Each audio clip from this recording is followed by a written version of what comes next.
Vamos orar, irmãos.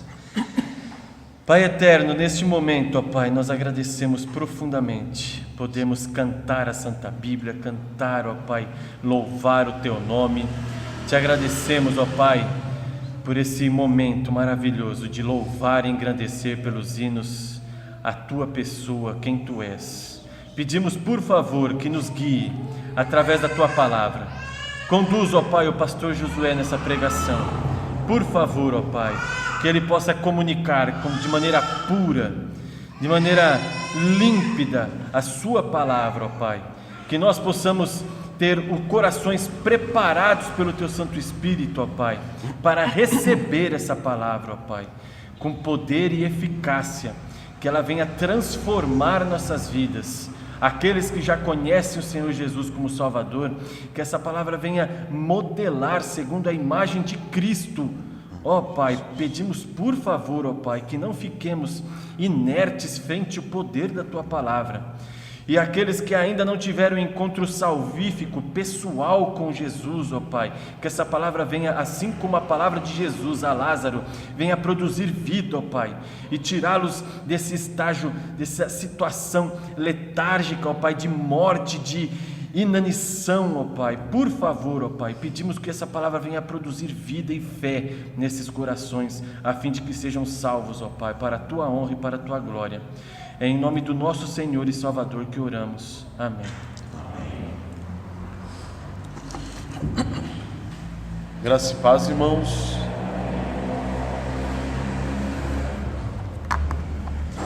Vamos abrir nossas Bíblias em Êxodo.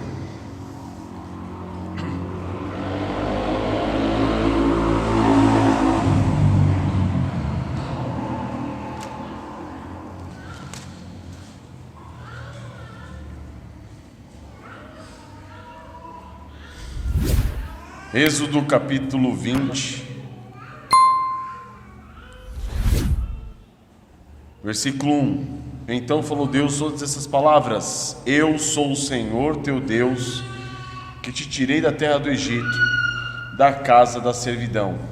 Não terás outros deuses diante de mim. Então, amados, nós sabemos agora quão importante é para nós, os 10 mandamentos. Sabemos que o Senhor fez todo aquele processo de solenidade antes de entregar a sua lei. Por quê? Porque a sua lei revela justamente o que? A sua santa vontade, a sua vontade divina, àqueles que foram por Ele 2 vezes,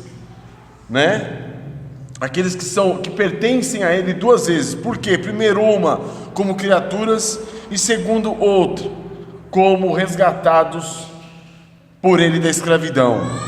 Então, com respeito ao povo de Israel, escravos do Egito; com respeito a nós, escravos do pecado. Então, os 10 mandamentos são para nós, irmãos, o termo da aliança que Deus fez conosco através de Jesus Cristo, nosso Senhor. Então, para nós, o povo da nova aliança em Cristo Jesus, as observâncias dessas palavras, as observâncias dessas leis, desses termos da nova aliança, é exigido de nós em quem? Em Cristo Jesus, nosso Senhor. Cada uma dessas ordenanças, cada uma delas deve ser cumprida como?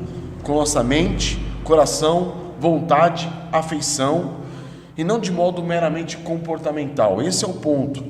Então o decálogo servia como o quê? Um muro de proteção. Ele vinha e protegia quem? O povo de Israel, para mantê-lo como? Consagrado ao Senhor, protegendo das contaminações do quê? Do mundo à sua época, das nações iníquas, da cultura perversa do povo à sua volta. É disso que os 10 mandamentos preservavam o povo. E a mesma função eles têm com respeito a nós cristãos. A sua observância nos preserva do quê? Do mundo. A sua observância nos santifica, nos consagra na dependência do Senhor nosso Deus, protegendo-nos do quê? Das influências pecaminosas desse secularismo e das concupiscências do mundanismo. É esse o objetivo dos 10 mandamentos. Eles nos mostram quem nós somos, pecadores, e nos mostram que a tendência pecaminosa que nós temos diante daquilo que o mundo nos oferece. Além do mais, o que acontece? Os 10 mandamentos também nos revelam quem nós somos no nosso mais profundo íntimo, mostrando para nós o que é a terrível hediondez dos nossos pecados, a nossa miséria pecaminosa diante de Deus, diante da magnificente sublimidade do ser de Deus, da sua santidade, na sua misericórdia e no seu amor para com o pecador. Então os 10 mandamentos mostram quem nós somos realmente. Isso nos faz reconhecer o quê? A nossa incapacidade de cumpri-los, a nossa incapacidade de nos sujeitarmos a eles. É por isso que nós temos que correr aonde?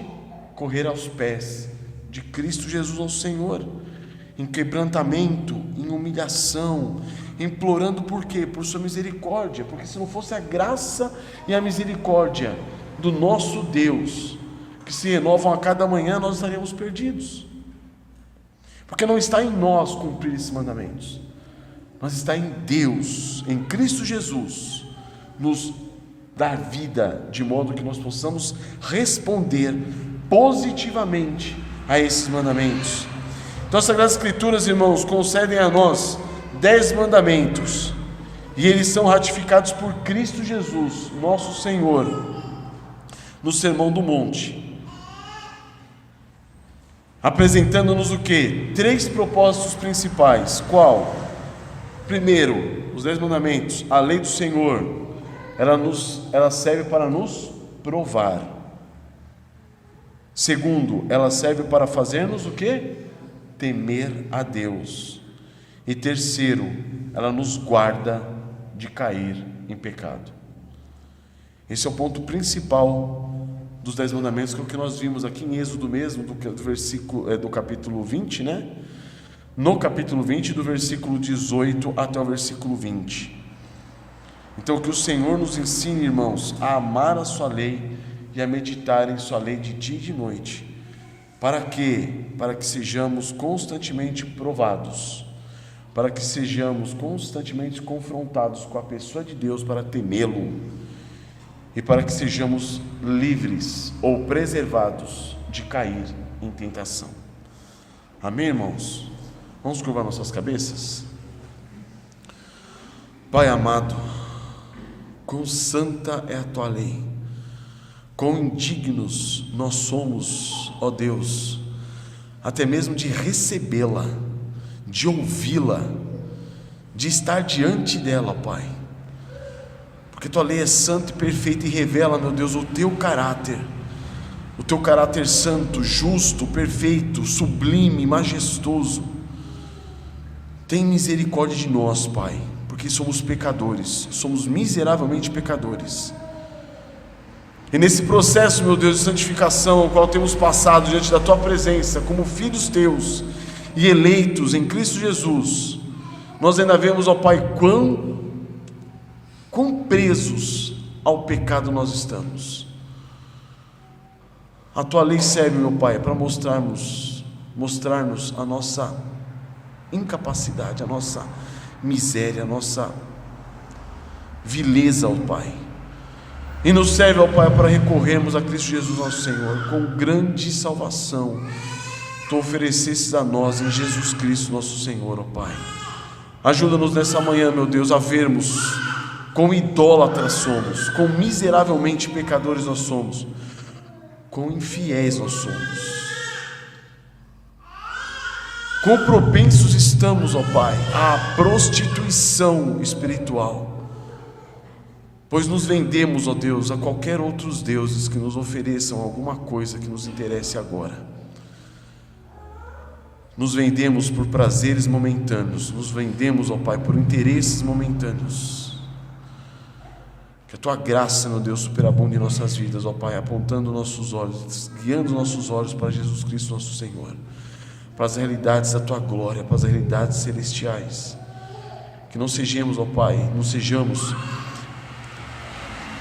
não fiquemos presos, ó Deus, nessa nossa mesquinhez, ó Pai, mas que diante de toda essa realidade mundana e secular, nós possamos continuar a nossa peregrinação com os olhos voltados para Ti, ó Deus. Ajuda-nos, ó Pai, eleva os nossos olhos, para que busquemos as coisas celestiais, para que olhemos as coisas celestiais.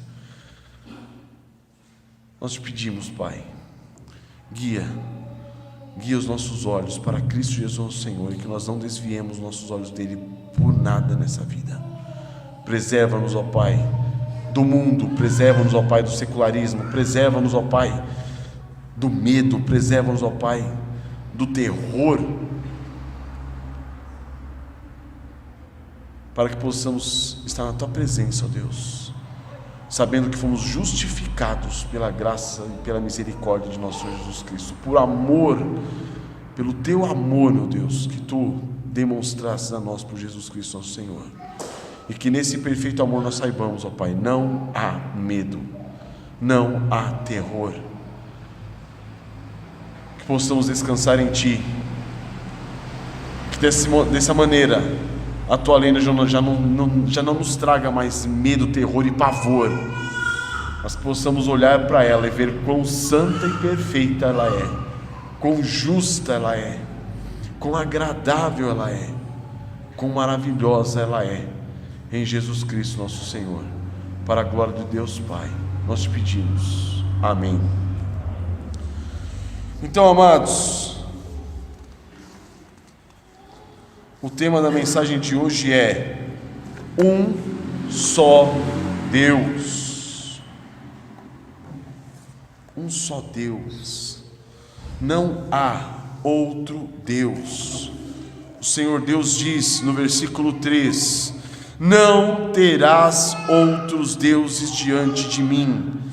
Então, no decálogo divino, irmãos, esse é o primeiro mandamento de Deus ao seu povo. E Ele não ocupa essa posição por acaso. Deus colocou esse primeiro mandamento de modo que nós possamos compreender o quê? A importância do nosso relacionamento para com Ele. Esse mandamento se encontra aqui por ser ele o quê? O fundamento, a base sobre a qual todos os demais mandamentos serão apoiados, certo? Então nós temos o mandamento inicial: não terás outros deuses diante de mim. Os outros 9 mandamentos serão fundamentados nesse mandamento. Por quê? Porque a nossa obrigação para com Deus é a fonte de todas as demais obrigações. O relacionamento humano, o primeiro relacionamento que nós temos, é um relacionamento o quê? Vertical com o Senhor nosso Deus. Esse é o relacionamento mais importante. Na realidade é o único mandamento, porque todos os demais, é o único relacionamento, porque todos os demais relacionamentos, eles vão se dar a partir desse relacionamento, da profundidade desse relacionamento. Então a obrigação primária e fundamental de nossas vidas é o quê? É para com Deus nosso Senhor. Então nós vamos ver o seguinte, irmãos. Os 10 mandamentos costumam ser divididos em 2 tábuas. A primeira tábua se refere ao quê? Ao nosso relacionamento para com Deus, relacionamento vertical. E a segunda tábua se refere ao nosso relacionamento para com os seres humanos, com o nosso próximo. É o relacionamento horizontal. Então os primeiros 4 mandamentos, eles estão ligados diretamente ao nosso relacionamento para com Deus.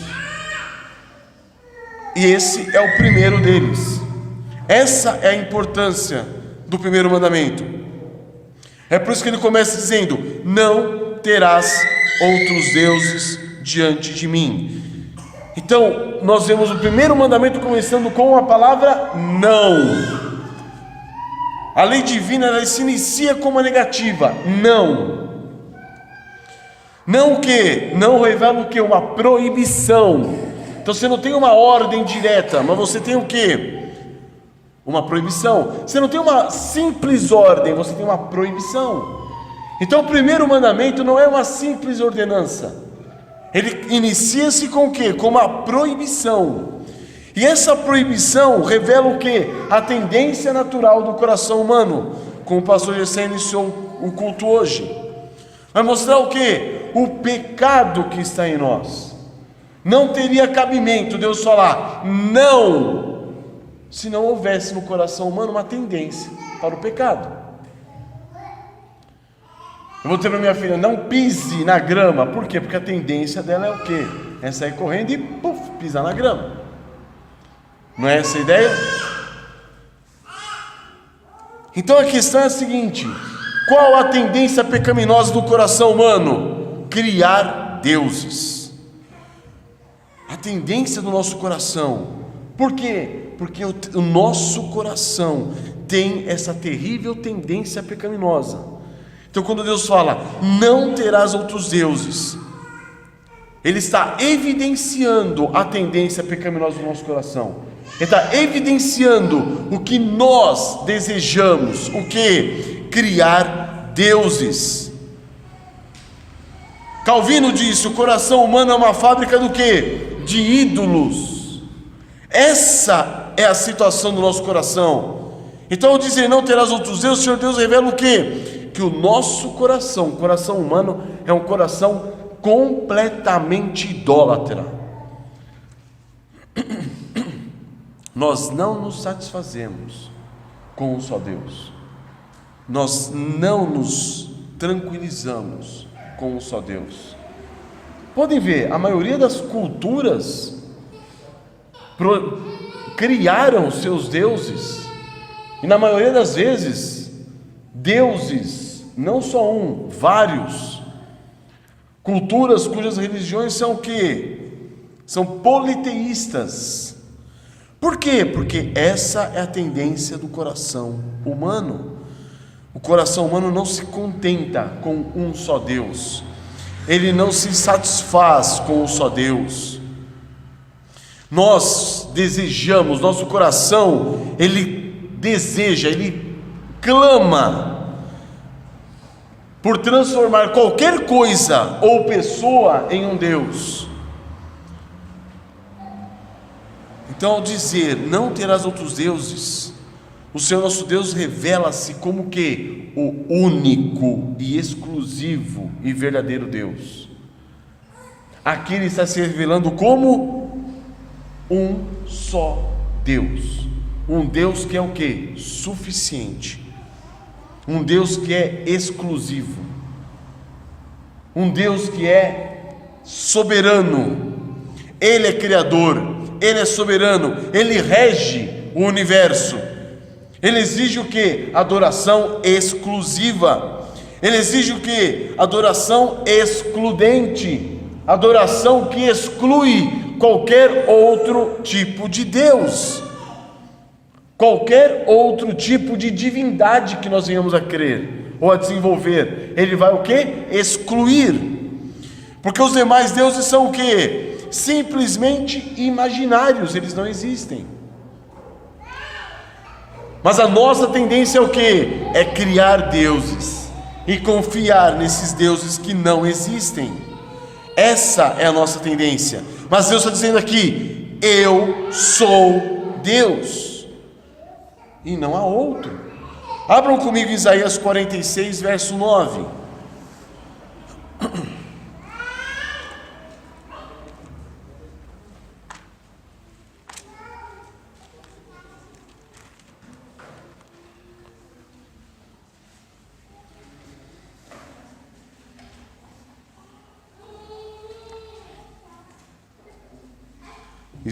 Isaías 46, verso 9: lembrai-vos das coisas passadas da antiguidade, que eu sou Deus e não há outro, eu sou Deus e não há outro semelhante a mim.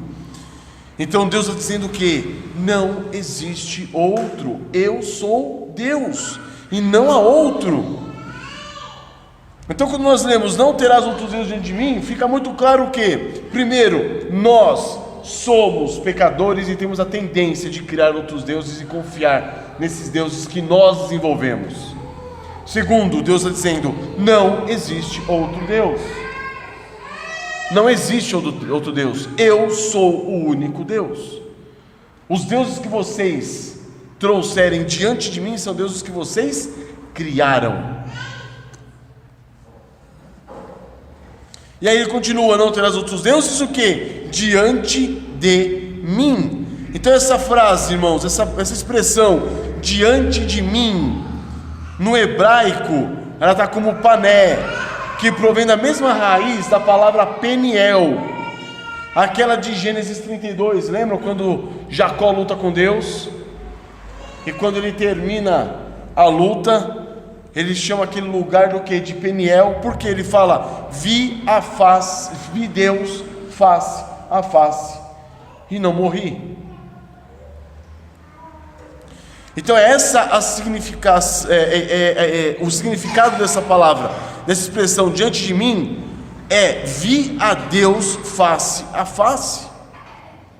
Ou seja, não terás outros deuses diante da minha face, não terás outros deuses na minha presença, Deus está dizendo. Por quê? Porque Ele é Deus, Ele está em todo lugar, Ele é onipresente, Ele é onisciente.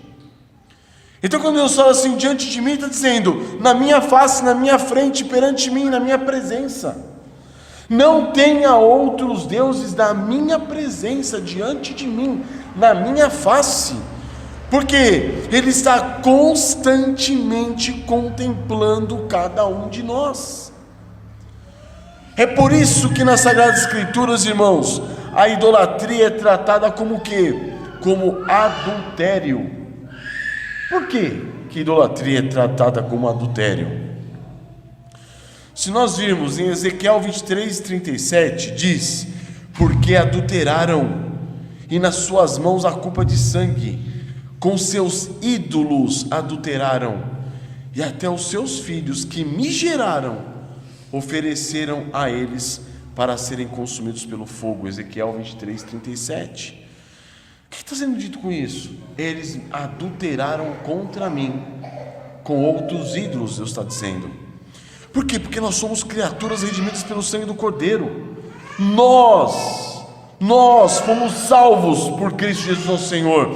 Nós fomos redimidos pelo sangue do Cordeiro. Nós somos sua noiva, nós somos sua igreja. Nós estamos intimamente relacionados com o Senhor nosso Deus. Estamos continuamente onde? Na sua presença. Então, se em algum momento, irmãos, nós firmamos um relacionamento ilícito com qualquer ídolo,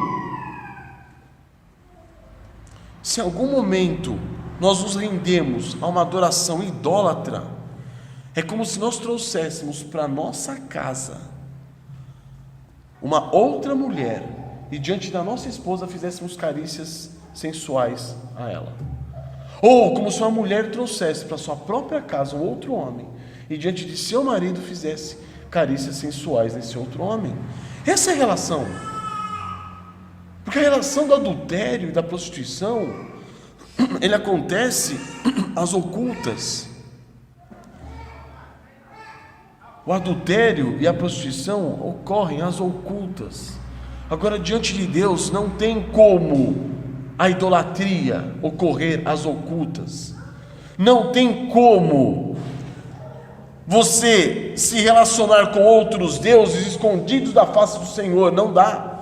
É por isso que Deus está falando o seguinte: não terás outros deuses diante de mim, porque qualquer outro Deus em quem você confiar vai ser diante da minha face, vai ser diante da minha presença, vai ser diante dos meus olhos, sob o meu olhar, sob a minha percepção. Então isso deve trazer o quê? Peso para nós, quando nós nos relacionamos com outros ídolos. Esse é o problema. Esse é o problema. Quando você se deixa levar pela lascívia, saiba, você está debaixo do olhar de Deus. Está escondendo a sua mulher, mas está debaixo do olhar de Deus. Está escondendo o seu marido, mas você está debaixo do olhar do Senhor. Quando você se deixa levar por suborno, por avareza, por qualquer outra coisa, você está debaixo do olhar de Deus. Você está cometendo idolatria sob o olhar do seu esposo, sob o olhar do seu marido. Você está cometendo adultério sob o olhar do seu marido, do seu esposo. Essa é a realidade, irmãos. Então é exatamente isso que o Senhor está dizendo para o seu povo: não terás outros deuses diante de mim.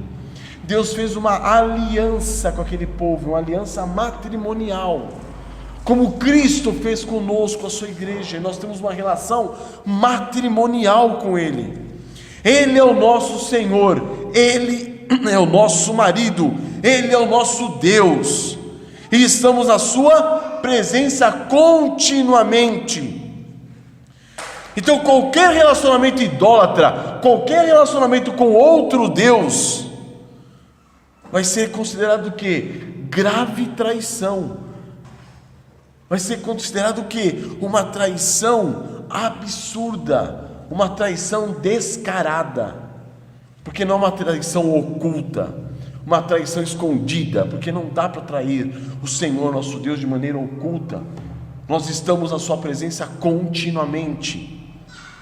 Então toda traição para com o Senhor nosso Deus vai ser uma traição descarada. Toda idolatria é uma idolatria descarada, uma idolatria rebelada contra Ele, diretamente exposta.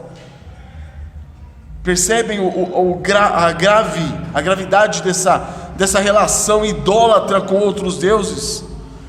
E não há como ser diferente, irmãos, porque qualquer um de nós, quer fosse o povo do deserto, ou quer seja nós cristãos, qualquer um de nós está continuamente na presença do Senhor Deus. Então qualquer traição, qualquer infidelidade idólatra é realizada onde? Diante da sua presença, escancaradamente, diante da sua presença, diante da sua face. É por isso que nós vemos em Provérbios 15:3 que os olhos do Senhor estão em todo lugar, contemplando bons e maus. Então o adultério, irmãos, idólatra, a idolatria é um adultério, uma prostituição realizada diante de Deus, na sua face. Esse é o peso, irmãos, dessa relação. Então quando Deus diz: não terás outros deuses diante de mim, essa ordenança é uma ordenança grave, uma ordenança séria, uma ordenança pesada. E quando se fala de idolatria, irmãos, qualquer pecado que nós cometamos está diretamente ligado a uma idolatria. Não existe pecado desvinculado de idolatria. Qualquer pecado que venhamos a cometer está relacionado com idolatria. Você está ansioso? Você está sendo o quê? Idólatra. Você não está confiando no Senhor. Está passando por dificuldade financeira? Isso está te tirando a paz? Você está sendo o quê? Idólatra, porque a sua confiança está no seu dinheiro e não no Senhor. Você perdeu o emprego, isso está te tirando, te tirou do conforto e do sossego que você estava.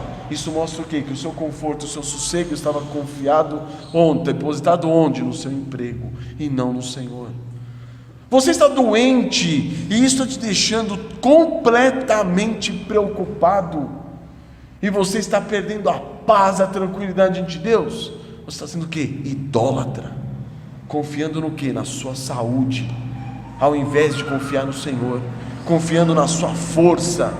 Então todas essas coisas a gente vai colocando no Senhor como ídolos diante dele. Você está inconformado com a sua situação financeira, que você não consegue arrumar, terminar a sua casa, ter um conforto melhor, comprar uma cama melhor, comprar uma geladeira melhor, comprar... O que você está sendo? Idólatra. Você está confiando no quê? Em todas essas porcarias, ao invés de confiar no quê? No Senhor. Descansando em tudo isso e dizendo para Deus: enquanto eu não adquirir aquilo, eu não fico em paz. Enquanto eu não construir aquilo, eu não fico em paz. Enquanto eu não tiver aquilo, eu não estou em paz. Está dizendo o que para Deus? Que Ele é insuficiente. Está dizendo o que para Deus? Está fazendo o que com Deus? Agarrado no seu ídolo e acariciando o seu ídolo na presença dele. Isso é idolatria.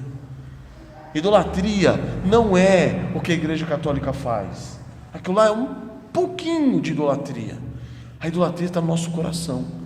E tudo aquilo sobre o qual você lança sua esperança, você lança sua confiança, você lança seu prazer, você lança sua tranquilidade, tudo aquilo que não seja Deus é um ídolo que você criou e você colocou na sua cabeça e você tem acariciado diante do Senhor teu Deus. Então saiba, você é um idólatra.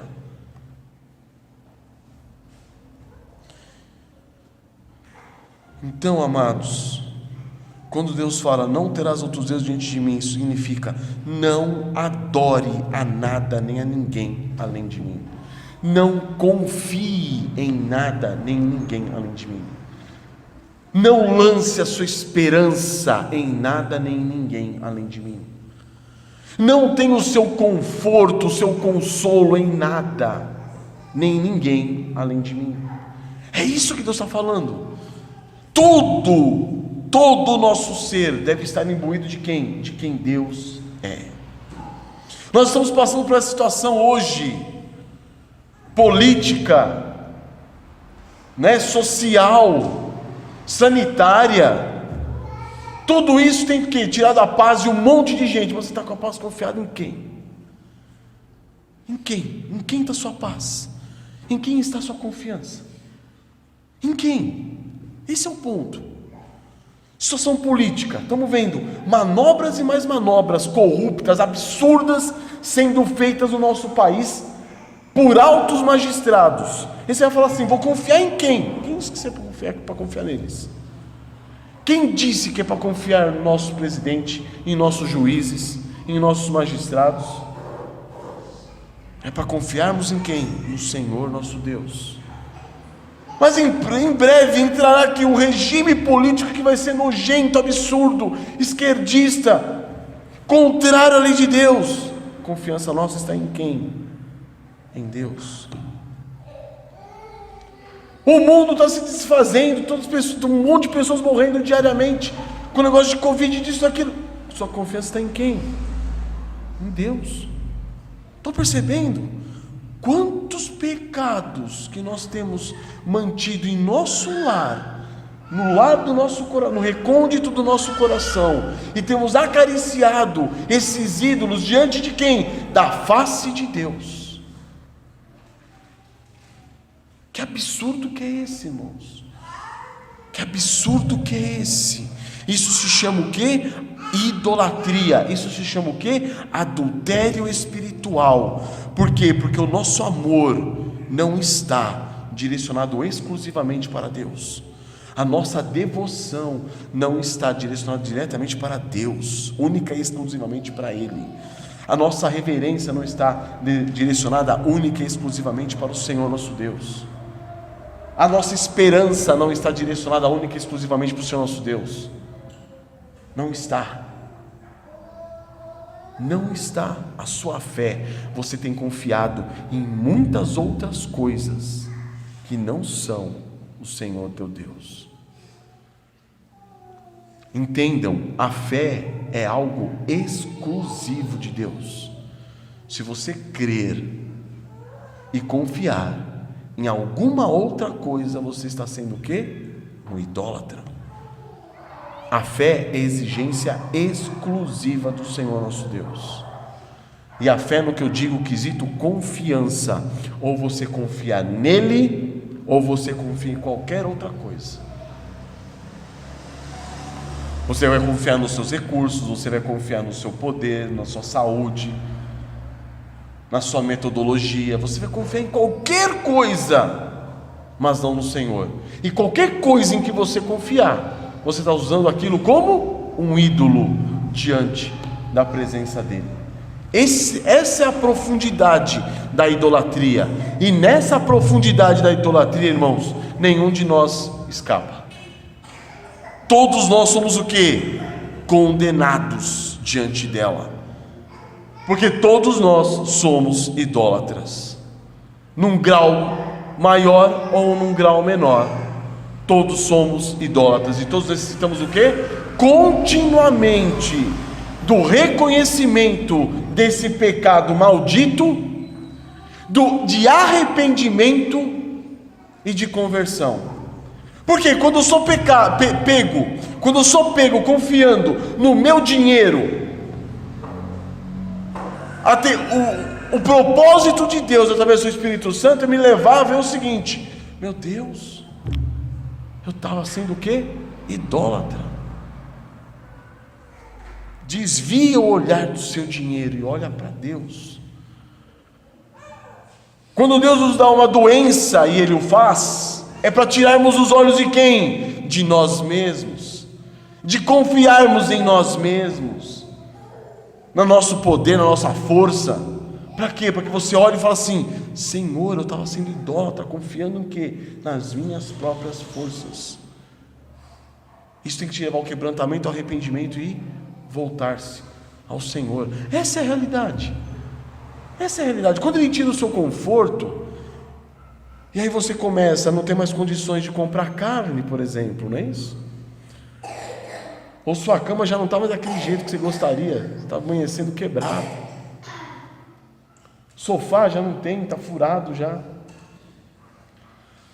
E aí você vai vendo, vão se desfazendo o quê?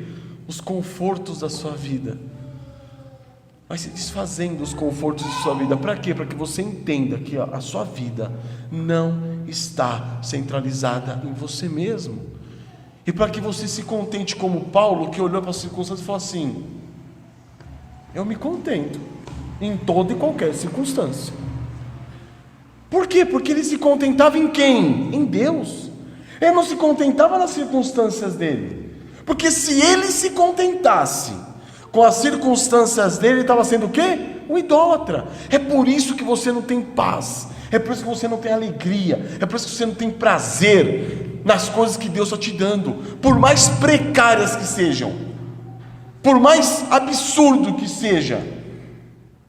Você não ter um quarto só para você, você não ter uma casa só para você, você não ter... Não importa, meu Deus do céu. Por mais absurdo que seja, você está sendo o quê? Idólatra. Você ainda corre atrás de conforto, você ainda corre atrás do seu prazer. Esse é o ponto, irmãos. Entendam a profundidade da idolatria. E com isso você está fazendo o que no seu coração? Diante de Deus, você está fazendo uma porcaria de um ídolo, de um pecado, e está acariciando ele diante da face de Deus. Está sendo um adúltero espiritual, um prostituto espiritual, diante de quê? Da face do Senhor teu Deus. É por isso que Paulo fala: alegrai-vos sempre no Senhor. E outra vez eu digo o quê? Alegrai-vos. Você não está tendo condições de comer bem? Alegre-se. Você está doente, está ruim, está com a saúde? Alegre-se. Está preocupado? Esquece. Alegre-se. Alegre-se na situação política que nós estamos passando. Alegre-se na situação sanitária que o mundo está passando. Alegre-se. Alegre-se por quê? Porque é uma alegria fundamentada no Senhor e não uma alegria fundamentada nas circunstâncias. É por isso que nós, diante desse mandamento, nós nos vemos duplamente dependentes do Senhor nosso Deus. Primeiro, como criaturas, porque se Ele nos criou, é Ele que nos preserva. Amém? É a primeira confiança que nós temos. E a segunda, como eleitos e redimidos pelo sangue do Cordeiro. Por quê? Porque se Ele nos salvou, Ele quer o quê? O nosso bem em todas as coisas, em todas as circunstâncias. Certo? Irmãos, esse assunto é tão delicado, irmãos, é tão profundo, que você vai ver muitas vezes, como nós somos uma igreja que fala bastante, que bate bastante na questão da família, você vai ver que muitas vezes um irmão ou uma irmã que não tem um cônjuge convertido, um cônjuge que foi alcançado pela misericórdia do Senhor, ele vai se ver insatisfeito. Por quê? Porque o cônjuge não é o cônjuge ideal. E aí ele vai se pegar vendo o quê? que a idolatria do coração dele era ter o quê? Um marido ou uma esposa do seu lado que também temesse a Deus. Estão percebendo a profundidade da idolatria? A idolatria se apega inclusive em coisas lícitas. Coisas lícitas. Sabe o que nós temos visto nesse ambiente de homeschooling? Muitas famílias fazendo de suas famílias o seu Deus, o seu ídolo, fazendo de seus filhos o seu Deus e o seu ídolo, com coisas lícitas, não ilícitas. É lícito você cuidar dos seus filhos? É lícito você entregar sua vida pelos seus filhos? Mas você fazer deles os seus ídolos não é lícito. Pelo contrário, é completamente pecaminoso. É lícito você amar sua esposa? É lícito você entregar sua vida por ela? Mas não fazer dela o seu ídolo, não fazer dela a sua satisfação, o seu contentamento, a sua alegria. É lícito você entregar a sua vida pelo seu marido, você servir o seu marido? É lícito, mas não é lícito você jogar toda a sua esperança e confiança nele, porque ele é nada, ele não é ninguém. A sua confiança, esperança e fé deve estar voltada para quem? Para o Senhor Deus. Senão você fará do seu marido o seu ídolo, da sua esposa o seu ídolo, dos seus filhos o seu ídolo. Diante de quem? Diante de Deus. Estão percebendo isso, irmãos? É por isso, irmãos, que devemos estar completamente dependentes do Senhor nosso Deus. E nessa dependência, nós vamos ver que esse mandamento exige de nós o quê? 3 coisas. Primeira, que nós tenhamos pensamentos corretos a respeito de Deus. É o primeiro ponto. Segundo, que nós tenhamos atitudes corretas referentes ao Senhor nosso Deus. E terceiro, que nós tenhamos respostas corretas, reações corretas para com a vontade revelada de Deus nas Sagradas Escrituras. Então eu queria pegar com vocês primeiro o ponto: pensamentos corretos. Devemos ter pensamentos corretos a respeito do Senhor nosso Deus. Vamos abrir em Isaías 43, versículo 10. Isaías 43, 10.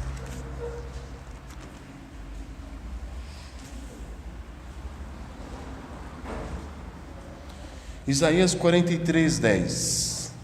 Vós sois as minhas testemunhas, diz o Senhor, o meu servo a quem escolhi, para que o saibais e me creiais e entendais que sou eu mesmo, e que antes de mim Deus nenhum se formou, e depois de mim nenhum outro Deus haverá.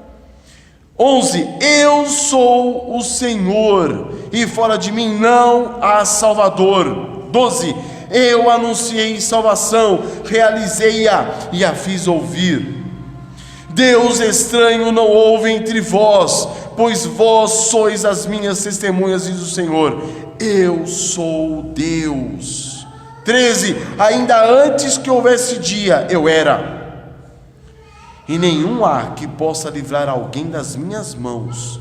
Agindo eu, quem o impedirá? Esse é o Senhor nosso Deus, irmãos. Estão percebendo o poder, a sublimidade, a soberania desse Senhor? Ele é o Senhor nosso Deus. Esse é o nosso Senhor. Então como que eu posso ter pensamentos corretos a respeito do Senhor nosso Deus? Como? Pela sua palavra. É a palavra de Deus que vai nos dizer quem é realmente o nosso Deus. É a palavra de Deus que vai nos encher de pensamentos corretos a respeito dele. É ela que vai dizer que o nosso Senhor, nosso Deus, ele é único, não há outro Deus. É ela que vai dizer que o Senhor nosso Deus é antes de tudo. Ele não tem começo e não tem fim. Ele é o alfa, ele é o ômega. Ou seja, nós somos um pingo numa linha infinita da história. E isso faz com que nós percebamos o absurdo que é nós confiarmos em qualquer outra coisa que não seja o Senhor nosso Deus. Confiarmos no nosso dinheiro, confiarmos no nosso convênio, confiarmos no nosso seguro, confiarmos na nossa política, nos nossos políticos, na nossa polícia, confiarmos nos nossos juízes. É um absurdo, é patético, é ridículo. Por quê? Porque Ele é acima de tudo. Ele está falando: eu sou o quê? O Senhor, e fora de mim não há Salvador. E quando você vê Salvador aqui, em todos os aspectos, irmãos, não há Salvador além do Senhor nosso Deus. Não há quem possa nos livrar da situação política que nós estamos, se não for o Senhor nosso Deus. Não há quem possa nos livrar da situação de miséria que muitos estão, se não for o Senhor nosso Deus. Não há quem possa nos livrar dos nossos pecados, se não for Ele. Esse é o ponto. Nós muitas vezes criticamos as pessoas que confiam nas suas obras como meio de salvação. Você tem confiado nas suas obras como meio de salvação de outros problemas. E você vai criticar quem está confiando nas suas obras como meio de salvação dos seus pecados? Qual a diferença? Qual a diferença? Estão percebendo? A gente falar de religiões que pregam obras para livrá-los do pecado, e nós cremos no nosso dinheiro para nos dar segurança, cremos no nosso dinheiro para nos dar conforto, cremos no nosso convênio para nos dar saúde, é a mesma coisa, é a mesma incredulidade, é a mesma idolatria, é a mesma prostituição, é o mesmo adultério, é a mesma coisa. Então o conhecimento de Deus, irmãos, deve ser adquirido por meio do quê? Da leitura bíblica, do estudo bíblico, da meditação na palavra de Deus, porque é ela que vai nos mostrar quem realmente é Deus, e que nós podemos depositar nele toda a nossa confiança. É ela que vai nos mostrar que se nós depositamos nossa confiança no nosso dinheiro, vai falar que ouro e prata a ferrugem corrói. Vai falar o quê? Busque tesouros lá, na glória, não aqui, porque aqui você vai perder. Certo, irmãos? Então nossos pensamentos, as nossas ponderações, as nossas meditações a respeito do Senhor nosso Deus devem estar sempre fundamentadas o quê? Na palavra dele, porque é isso que vai mostrar quem ele realmente é. E eu digo uma coisa para vocês: se nós cremos num Deus imaginário, um Deus que não está fundamentado na palavra de Deus, na palavra dele, você está sendo o quê? Idólatra. Que Jesus está sendo pregado nessas igrejas que estão à nossa volta? Que Jesus está sendo pregado em muitas dessas igrejas? Um Jesus que vai te dar o quê? Carro, casa, prosperidade. É um Jesus bíblico? Não. Que Jesus que é esse? É um ídolo. É um ídolo. É um Deus criado pela invenção humana, pela imaginação humana, que só tem o mesmo nome desse Jesus da Bíblia, da palavra de Deus, mas é só o mesmo nome. Não é o mesmo Deus, não é o mesmo Senhor, não é o mesmo Salvador. Não é, irmãos. Então nós corremos o risco do quê? De hoje termos em nossa mente a figura criada de um Deus que não é o Deus da Bíblia. E aí? Você está sendo um idólatra. Por isso que a nossa mente tem que estar continuamente sendo o quê? Transformada segundo a palavra do Senhor nosso Deus, para que creiamos realmente no Deus das Sagradas Escrituras, e não num Deus imaginário, um Deus da sua cabeça, um Deus, por exemplo, que não se preocupa com a sua vida particular, sua vida pessoal. Esse Deus é um Deus imaginário, é um Deus da sua cabeça, é um ídolo que você criou, e faz com que você, ao sair da igreja, na sua casa você seja um demônio, no seu serviço você seja um demônio, onde quer que você esteja, você seja um demônio. Por quê? Porque na sua cabeça, esse seu Deus, ele só exige santidade de você aqui, na hora do culto. Quantas pessoas não creem dessa forma? Quantas? Então, irmãos, nós devemos reconhecer o que? Nós somos idólatras, precisamos de arrependimento, precisamos o que? Reconhecer nossos pecados, prostrarmos aos pés de Cristo Jesus e pedir que Ele venha e transforme a nossa mente.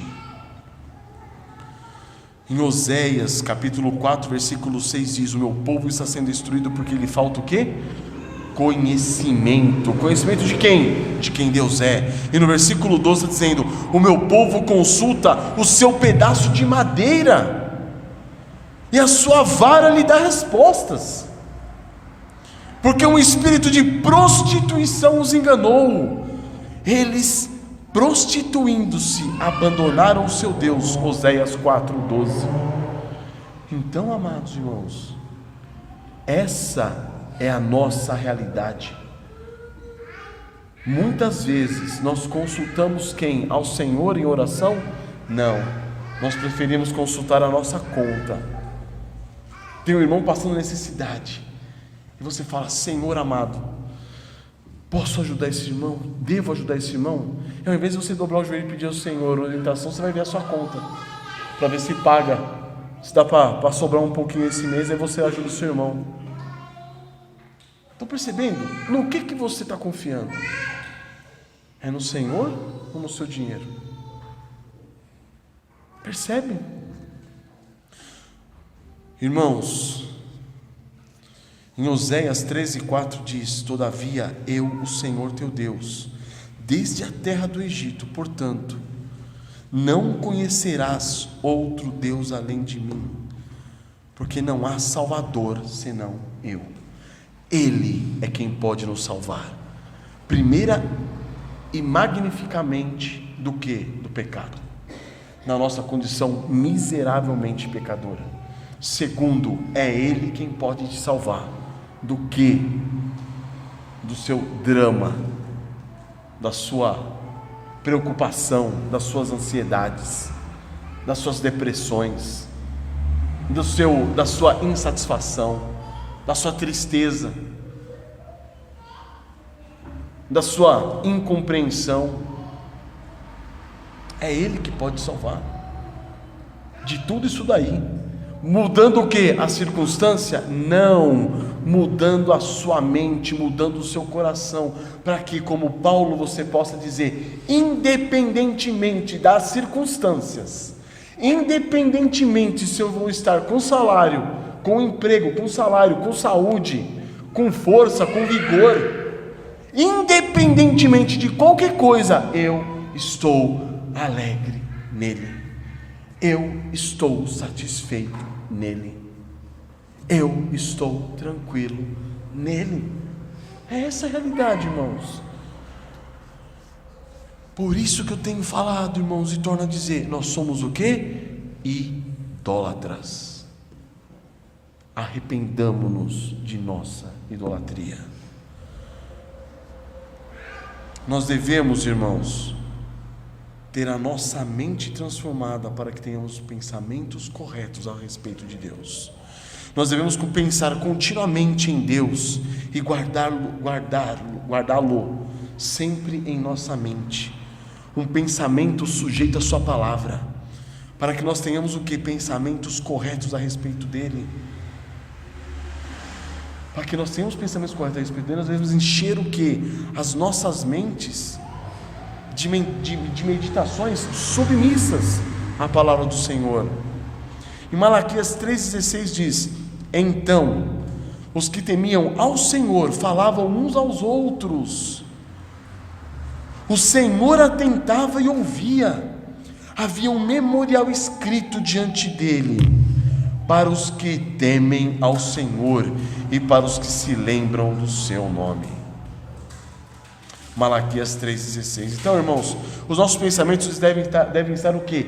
impregnados da sublimidade de Deus, devem estar imersos no soberano universo de quem Deus é, imbuídos de Deus e da sua glória, de modo que nós possamos o quê? Falar a respeito do Senhor, dedicarmos-nos à oração, entregarmos-nos ao louvor e à adoração, desejarmos a comunhão dos irmãos, ansiarmos por conhecer e prosseguir conhecendo ao Senhor nosso Deus. É assim que nós nutriremos o quê? Pensamentos corretos de Deus em nossa mente.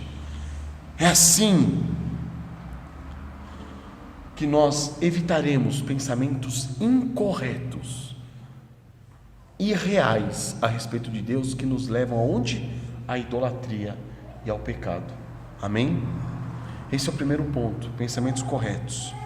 Segundo ponto, irmãos, devemos ter atitudes corretas, porque a partir do momento que você tem pensamentos corretos a respeito de Deus, as suas atitudes vão ser corretas, certo?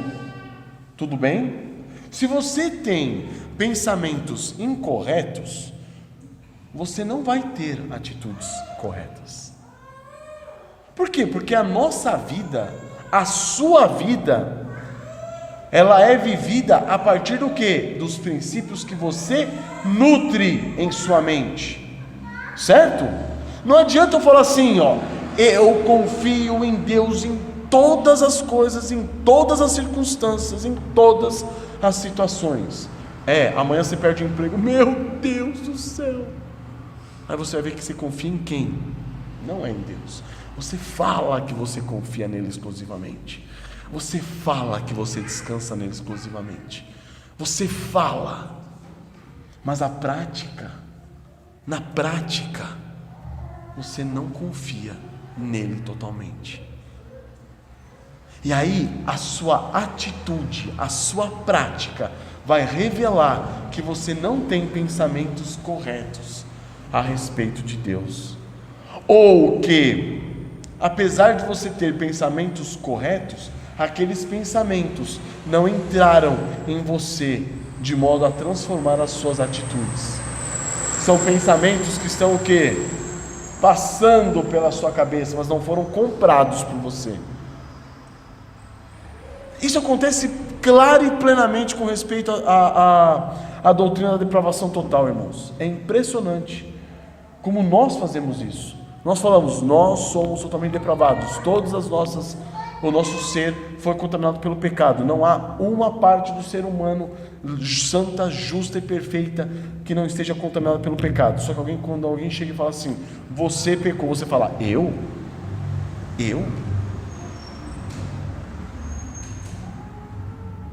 Então, amados, como ter atitudes corretas diante de Deus? Frente ao conhecimento do Senhor nosso Deus, nós devemos caminhar como? Primeiro, humildemente. O pastor Gessé iniciou com Isaías 57:15 hoje.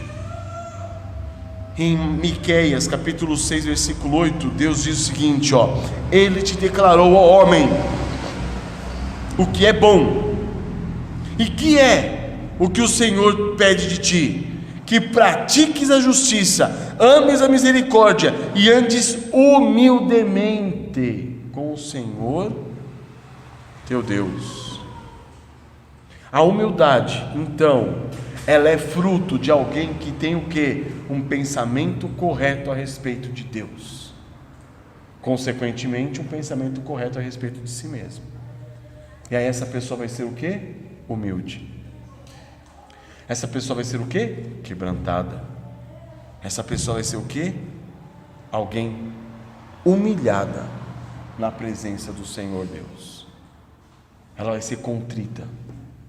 Se você é arrogante, se você é presunçoso, se você é soberbo, você não tem pensamentos corretos a respeito de Deus. Se você acha que você é bom, se você acha que você é suficiente, se você acha que você é sábio diante dos outros, você não tem pensamento correto a respeito de Deus. Consequentemente, as suas atitudes não são atitudes corretas com respeito a Deus. Dentro das atitudes corretas tem um segundo ponto. Nós devemos o quê? Crer, confiar totalmente no Senhor Deus, lançar totalmente nele a nossa esperança, a nossa alegria, o nosso deleite, a nossa satisfação. Em Isaías 26:4 diz: confiai no Senhor perpetuamente. Isaías 26:4.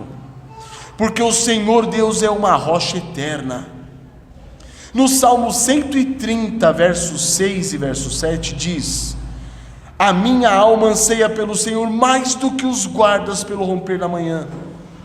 Ou seja, eu descanso no Senhor muito mais do que em quaisquer outras circunstâncias. Os guardas estão lá de noite, de vigília, aguardando chegar de manhã para poder o quê? Descansar. E ele está falando: minha alma anseia pelo Senhor mais do que os guardas pelo romper da manhã. Mais do que os guardas pelo romper da manhã. Espere, Israel, no Senhor, pois o Senhor há misericórdia, nele há copiosa redenção. Salmo 130, 6 e 7. Estão percebendo? Em Filipenses 4,4 diz: alegrai-vos sempre no Senhor. Outra vez digo: alegrai-vos. Então o que acontece? Toda a nossa fé, toda a nossa esperança, toda a nossa confiança, toda a nossa alegria deve estar direcionada a quem? Ao Senhor nosso Deus. Se você tem estado triste porque as coisas não têm acontecido do seu jeito, porque a sua saúde não está bem, a sua casa não está do jeito que você queria, você não consegue construir, não consegue reformar, se você está triste, está lá cabisbaixo por causa do seu emprego, você queria ter um salário melhor, você queria ter uma condição melhor, você não está depositando sua confiança no Senhor teu Deus. Você está nutrindo o quê? Ídolos no seu coração. Terceiro ponto, devemos o quê? Quem tem uma atitude correta diante do Senhor Deus, ele vai orar constantemente ao Senhor, apresentando-lhe as suas petições e agradecendo-lhe por todas as coisas. Em Filipenses 4:6 diz: não andeis ansiosos de coisa alguma. Irmãos, quando fala não andeis ansiosos de coisa alguma, é de coisa alguma. Eu vejo muitas pessoas dizer o seguinte: é para você é fácil falar para mim, não ande ansioso, mas você não está vendo a minha situação, você não está vendo a minha condição. Eu estou endividado, estou desempregado, estou com baita de um tumor não sei aonde, você não está, aí você vai falar para mim que não devo ser ansioso? A questão não é a sua circunstância, a questão não é a sua condição, a questão aqui é que não há uma cláusula de exceção. Aqui é não andeis ansiosos de coisa alguma, porque quem anda ansioso de alguma coisa é porque está lançando sua esperança nessa alguma coisa, e não em Deus. Em tudo, porém, sejam conhecidas diante de Deus as vossas petições pela oração, pela súplica, com ações de graças. Filipenses 4:6. Em 1 João 3,22 está dizendo: e aquilo que pedimos dele recebemos, porque guardamos os seus mandamentos e fazemos diante dele o que lhe é agradável. Então nós devemos o quê? Atitude correta, diante de um pensamento correto a respeito de Deus, é nós levarmos a Ele as nossas petições, é nós levarmos a Ele o nosso agradecimento, para lhe sermos o quê? Agradáveis. Não há coisa melhor para um pai e para uma mãe do que ver os seus filhos dependendo dele. Certo? 4. Devemos cultuar ao Senhor, louvá-lo e adorá-lo por ser Ele quem Ele é, honrá-lo, glorificá-lo continuamente. No Salmo 95 diz, Salmo 95:6: vinde, adoremos e prostremo-nos, ajoelhemos diante do Senhor que nos criou. Ele é o nosso Deus e nós, povo do seu pasto, e ovelhas de sua mão. Salmo 95, versos 6 e verso 7. No Salmo 29:2 diz: tributai ao Senhor a glória devida ao seu nome, adorai o Senhor na beleza da sua santidade. Salmo 29:2. Em Malaquias 1, verso 6 diz: o filho honra ao pai e o servo ao seu senhor. Se eu sou pai, onde está a minha honra? Se eu sou o Senhor, onde está o respeito para comigo? Diz o Senhor dos exércitos a vós outros, ó sacerdotes que desprezais o meu nome. Vós dizeis: em que desprezamos nós o teu nome? Verso 7: ofereceis sobre o meu altar pão imundo, e ainda perguntais: em que te havemos profanado? Nisto que pensais, a mesa do Senhor é desprezível. Malaquias 1, versos 6 e 7. Ou seja, o que está falando aqui? Qual a nossa atitude correta diante de um Deus que é verdadeiramente Deus, o único Deus? Qual a atitude correta diante de um pensamento correto a respeito de Deus? Qual é? É a atitude de louvor, de adoração. É uma atitude de adoração, de louvor, de honra, de glória ao Senhor nosso Deus. Quinto, nós devemos amar ao Senhor nosso Deus, desejá-lo intensamente e somente a Ele temer. Irmãos, em Mateus 22, de 37 a 35 diz: amarás o Senhor teu Deus de todo o teu coração, de toda a tua alma, de todo o teu entendimento. Este é o grande e primeiro mandamento. Esse mandamento vai abarcar qual? O primeiro mandamento dos 10 que nós estamos estudando. No Salmo 63, 1 diz: ó Deus, tu és o meu Deus forte, eu te busco ansiosamente, a minha alma tem sede de ti, o meu corpo te almeja como a terra árida, exausta e sem água. Esse é o Salmo 63, 1. E Isaías 8,13 diz: ao Senhor dos exércitos, a Ele santificai, seja Ele o vosso temor, seja Ele o vosso espanto. Ou seja, irmãos, a nós é ordenado que amar ao Senhor nosso Deus e desejá-lo intensamente, e só Ele temer. Por que só Ele temer? O temor mostra a quem você tem respeito, certo? O temor mostra a quem você tem respeito. Se você teme um político ou a política do país mais do que você teme a Deus, você está colocando mais poder na política do país do que em Deus. Se você teme mais a sua condição de desempregado do que a Deus, você mostra que a sua condição de desempregado é muito mais poderosa do que Deus. Estão percebendo? Estão percebendo a relação? Então, irmãos, o temor também está relacionado à idolatria.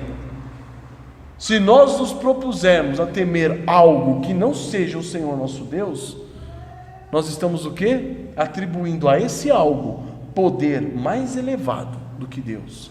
E com isso você está sendo o quê? Um idólatra. Então, como que eu posso ter atitudes corretas diante de um pensamento correto a respeito de Deus? Amando-o, desejando-o intensamente e temendo somente a Ele. Sexto e último ponto, nesse segundo item: devemos ter zelo pelo Senhor, pelo nosso Deus, e nos entristecer quando Ele não é glorificado. Em Romanos 12, 11 diz: no zelo não sejais remissos, sede fervorosos de espírito, servindo ao Senhor.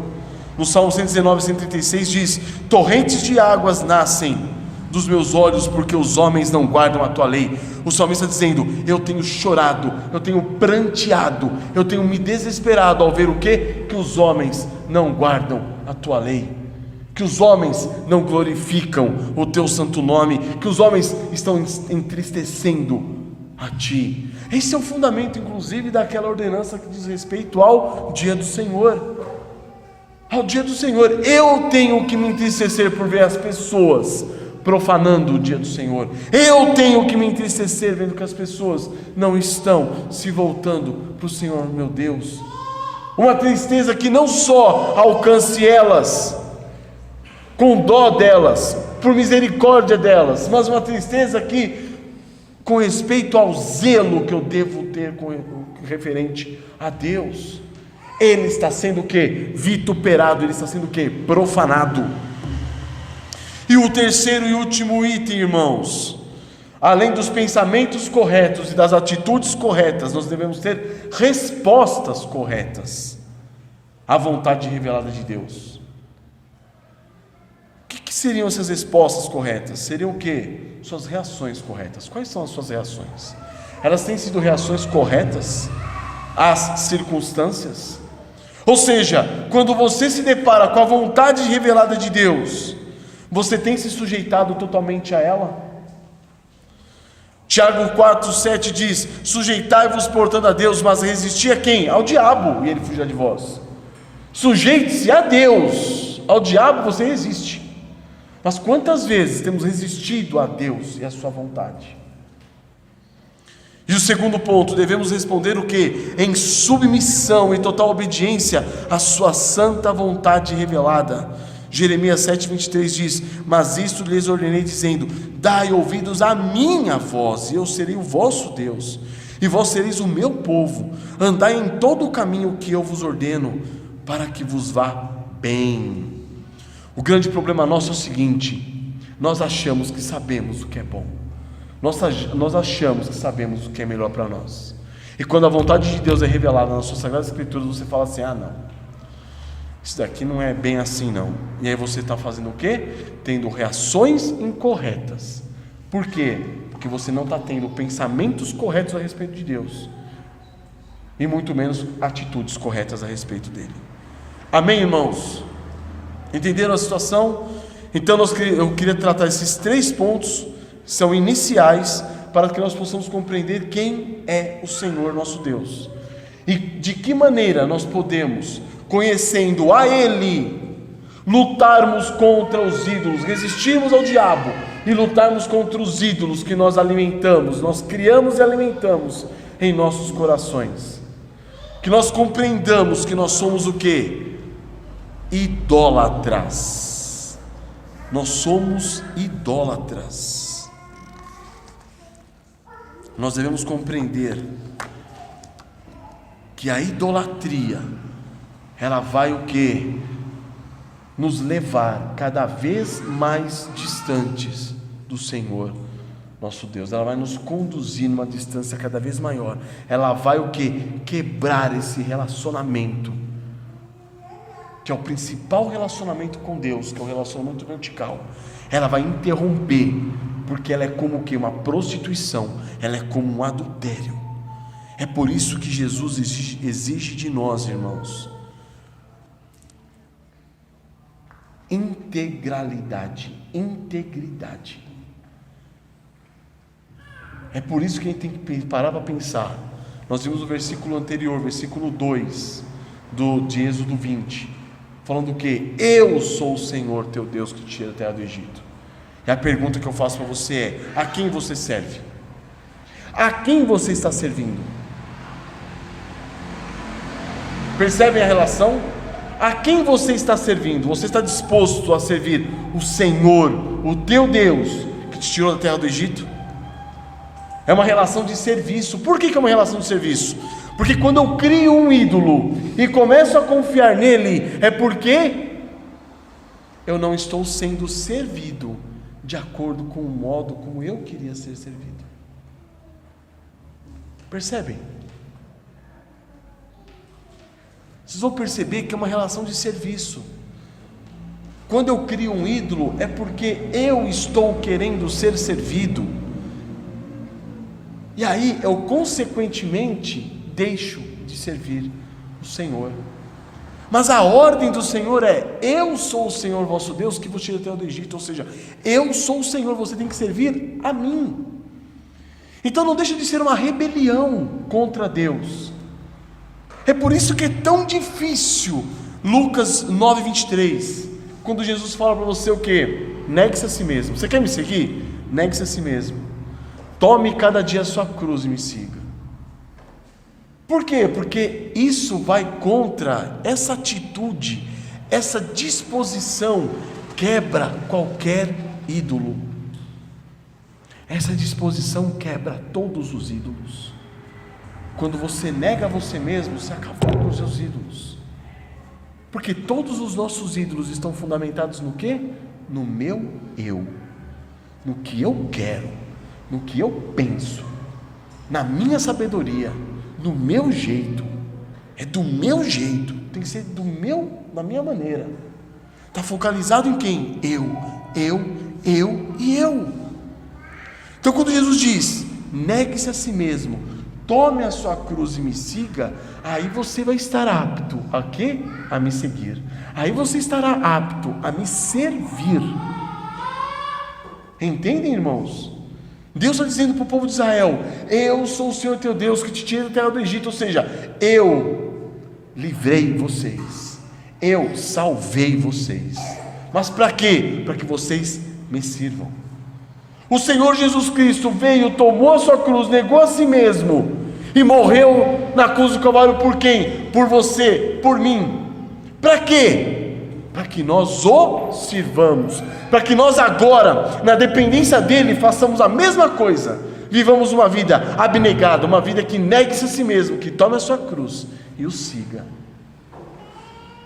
Então é uma questão de serviço. Quando você cria seus ídolos, é porque você está querendo ser o quê? Servido, e não servir. Agora, quando você se sujeita à palavra de Deus, e você se rende aos pés do Senhor, é porque você está querendo servi-lo, e não mais ser servido. Por isso que a nossa oração tem que ser baseada no Salmo 139, irmãos, e aqui nós encerramos. Sonda-me, ó Deus, e conhece o meu coração, prova-me e conhece os meus pensamentos, vê se há em mim algum caminho mau, e guia-me pelo caminho eterno. Amém? Vamos curvar nossas cabeças. Pai, quão profunda é a tua palavra, quão profunda, meu Deus, é a tua lei. Ela nos esquadrinha, ó Pai, no mais recôndito das profundezas do nosso coração, meu Deus, e lá ela encontra, ó Pai, ídolos que precisam ser quebrados.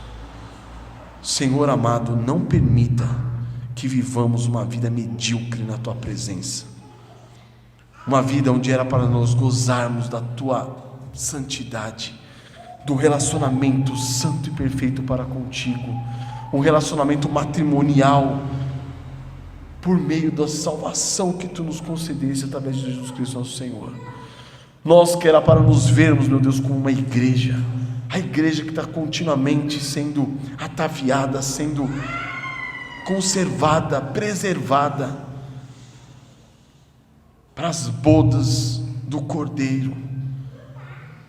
Nós queremos para depositar toda a nossa esperança, alegria e satisfação somente em Ti.